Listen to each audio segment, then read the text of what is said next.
Why India as a country has hard time in future. Hello, welcome back to my channel.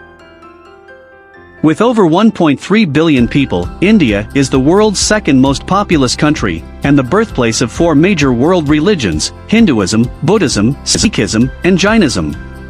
It also has about 180 million Muslims, second only to Indonesia and Pakistan. A small Christian minority of approximately 30 million people exists.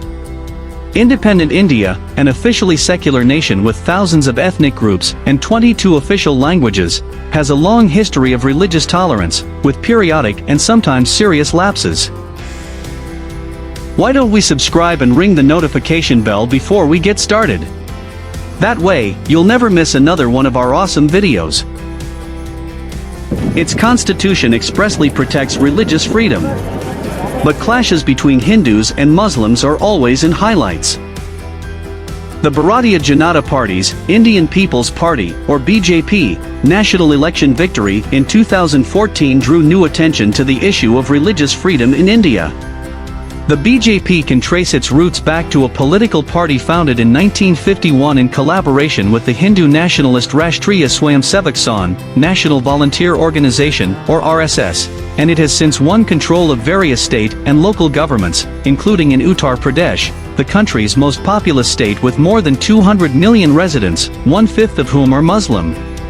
Nevertheless, of the facts and figures, India's religious freedom is in danger. Not only this, being the surrogacy-biased government has given an initiation of many issues in the country.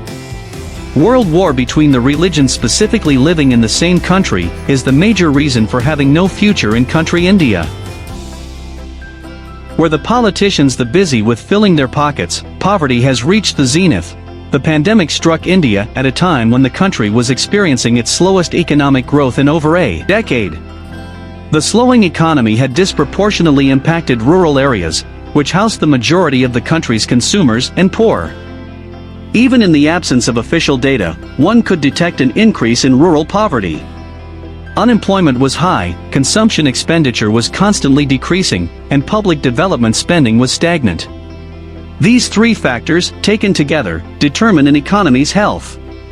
Plus, having the least GDP in the entire history of the Indian economy has left no hopes. The education system is without a doubt the foundation of a nation.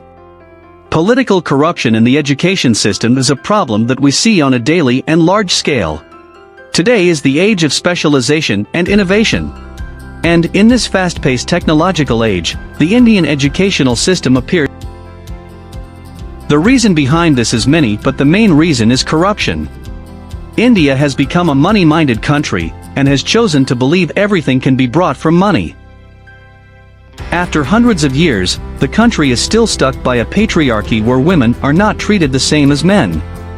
People living in the country have still not known what the difference between sex and gender. Women are still fighting for rights, and rape cases prove that the country is not safe and secure for women to live in. Starting from Ajmer rape case in 1992 to the Nirbhaya case in 2012 to the Hathras case in 2020 is all-time news, but no solution till now. How can we forget domestic violence, marital rape, and the dowry system, which is still highly prevalent in society? Not just this, imminent crises in air and water pollution, waste management, and urban congestion. India's capital Delhi, the leading pollution state. There are no indications that these will be resolved. Think about it.